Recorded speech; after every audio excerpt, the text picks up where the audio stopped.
Nathan, here we are, World Championship press day. A far cry from last year where you were in the last 96, now going as one of the in-form horses. What does this all feel like? A big change for you? Yeah, massive change to last year. I'm just loving it, you know, being invited to this. I think that proves to myself that how highly people think of me as a dart player. So yeah, it's nice to be involved in something like this. It's going to be a long day, but yeah, it's certainly different than last year. Just thinking about the whole World Championships, do you still look back at last year's with unbelievable memories? Yeah, of course. It kick-started my career. The game against Gerwyn Price, even though performance-wise it wasn't the best, it'll always be my favourite game I've ever played, because the atmosphere with the crowd, that kind of proved to me that I can beat these top boys on the biggest stage. So yeah, I've got a lot of memories from last year, and hopefully this year I'll make some more. Just touching on the Gerwyn Price game, was that the real light bulb moment in your career where everything seemed to just fall into place? Yeah, I think so. I've looked back at that game and I thought to myself, if he would have hit that bull to beat me 3-0 in sets, would I have done what I've done this year? Honest answer, I don't think I would have. So that game has certainly kick-started my career, but then I've had to then back that up, and I'm the one that's still throwing them. And yeah, that was the start of a good World Championship last year. Before we obviously look at this year's World Championship, like you said, it's been an unbelievable year for yourself. 2 TV titles. The UK Open was just remarkable, wasn't it? And do you still look at that picture of you winning it with, I can see that you're smiling already just by mentioning it. Yeah, someone did a video on YouTube and it's like some Titanic music when I hit the 170, so I've seen that quite a lot of times. And you know, if you ever think to yourself, I'm a bit down and I'm tired from being away all the time, I look at little things like that and it gives you that bit more fight in yourself to go, wow, you know, look what I did a few months ago, and I want some more of that. And you certainly did. You went to Vegas and backed that TV title up. Did that cement what you'd done by winning 2 TV titles?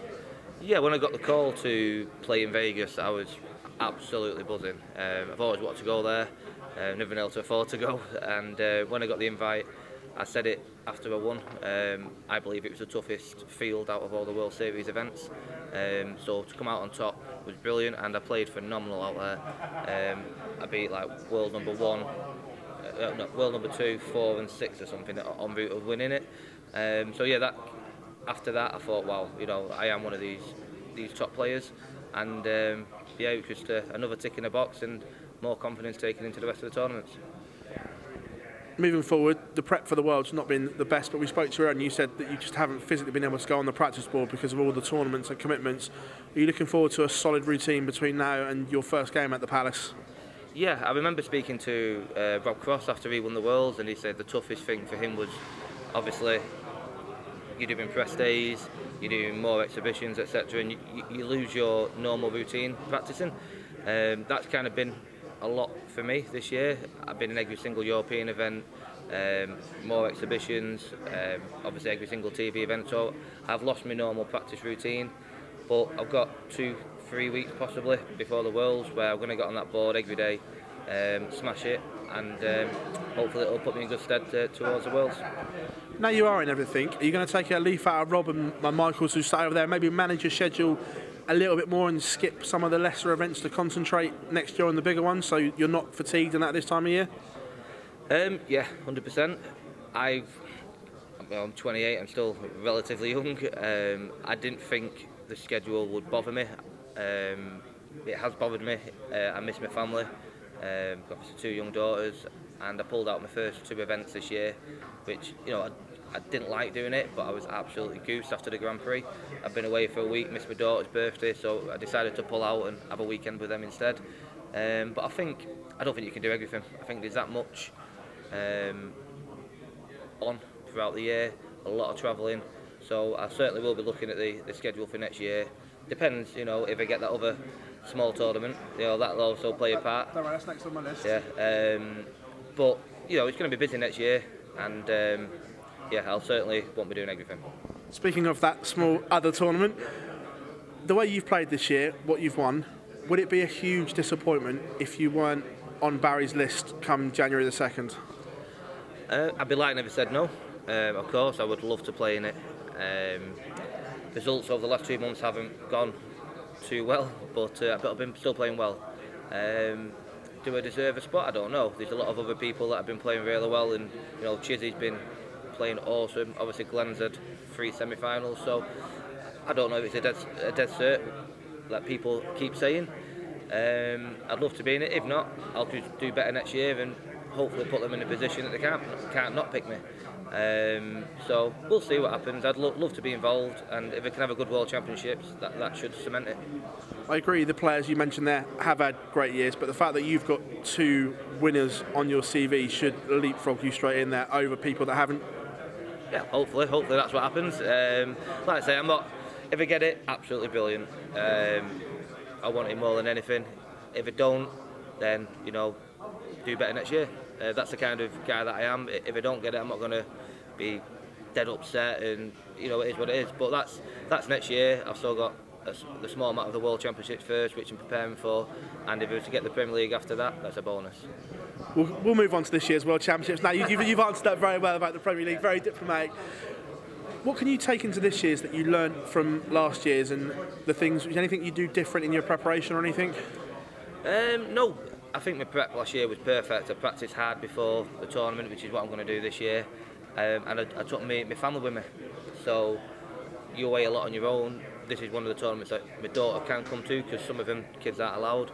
So yeah, I'm just going to prep like I did last year, bring my family up again this year, days off, spend time with them, and just try and enjoy it again, because I don't want to put pressure on myself. Obviously I know people keep saying I'm one of the favourites, and last year I was a nobody, but I want to go into it with no pressure at all. I just want to enjoy every moment that I'm on that stage, and if I do that, I believe that someone's going to have to play really well to beat me. Did you prefer being the underdog, or do you like the tag of being a winner and a favourite in these big tournaments now? It doesn't really bother me, to be quite fair. I just go out there, the old cliche, play the boards. That's what I do. I enjoy every moment. I've always got a smile on my face, because I'm pretty glad to and happy to be involved in these. I've seen where my life was 12, 18 months ago.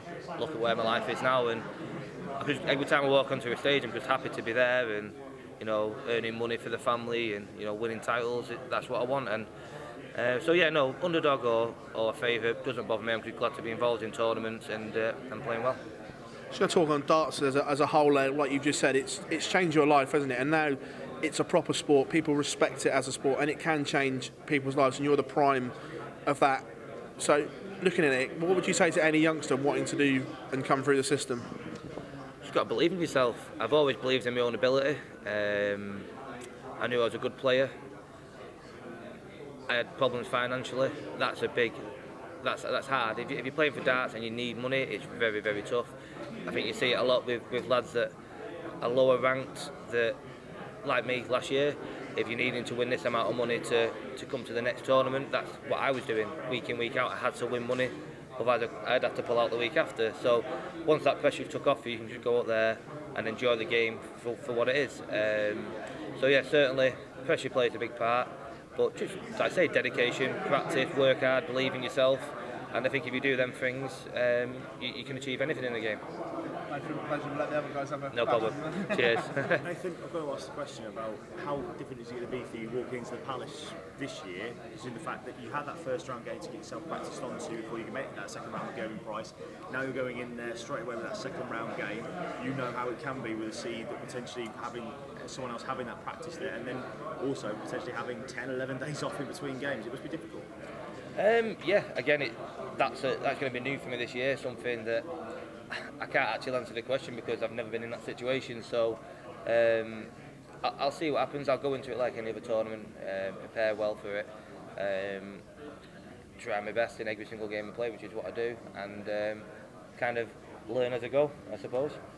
Obviously, we've already talked about your UK Open win, but I've got to ask, that 170 finish to win your first major TV title, who are you dreaming about doing the same thing again potentially on January the 1st? Well, it'd be nice, wouldn't it? Yeah, the UK Open for me was amazing. It's changed my life. It put me in the World Series. It's given me shouts for this, that and the other. The final itself was absolutely pants, to be fair. Bob was terrible and I was terrible, but it was nice to finish my first big title with a 170 checkout, and yeah, if it comes to that in January the 1st, I'll be a very happy man. You mentioned there about the UK Open final. Is it quite nice only being able to play one game a day for this next format, rather than having to play a semi-final, final, 3 games in a day, like you do potentially Euro Tour, like you say in the UK Open? Do you prefer that sort of format? Yeah, that's something that I've been working hard on. I've struggled on the Euro Tour after my first game on a Sunday. Many times I've got through to the Sunday night and I've just not been able to perform how I want to, and I think that's probably one of the toughest things in darts at the moment. Obviously the UK Open was so tough. I think I won that because I wanted it more than Rob. I think it was simple as that. So yeah, that's something again. I'm only really 12 months into my career. Something else I'm learning, constantly learning this year, and something that I'm hopefully going to get better at in the years to come. One last one from me and I'll let the other guys go. Just how excited are you to get back to the place where, like you say, with a place that changed your life? Can't wait. I've been looking forward to it, even though we've had a lot of tournaments on over the last couple of months. I've been looking forward to it so much. Can't wait for it. And that first day when I walk out, all the memories I'm sure are going to come flushing back, and yeah, I'm looking forward to it to kick off now. Can't wait to see Mr. Brightside up there. Yeah, thank you. Nathan, after a remarkable year, how much has life changed for you since then? Yeah, just a bit. Yeah, I'm walking around the streets, people are knowing who I am. Days like this, people constantly want to do media stuff for me. It's been tough. It has been really tough for myself. It's tough for the family because obviously this year I've been away so much compared to previous years when I've been playing darts. But it's all for the better. The kids, the missus, we've all got a better life now. We're financially secure, and we've got a brilliant life. So it certainly changed, but for the better. On another note, in terms of the World Youth Championship, not taking anything away from the conference win, but do you think the age should potentially be lower, having previously played in that final? Just had this chat this morning. I was in the same boat as Luke Humphries. I think I was 24, maybe 25 when I played Max. I got slated on social media. Luke doesn't make the rules, the PDC make the rules. In my own opinion, even though it probably helped me with my career, I do think it should be lower because he's not a youth. He's got a tour card. He was in the quarters of the Worlds this year. He played Van Gerwen in the same venue 2 days before, so he's already developed to me. But it's not Luke's problem. Luke played brilliant in that game. He deserved to win. Felt a bit sorry for young Adam, but I'm sure he'll be back. But yeah, I do think it needs looking at. But that's not down to me, is it? So Thank you very much. yeah, cheers, Val. Cheers, mate.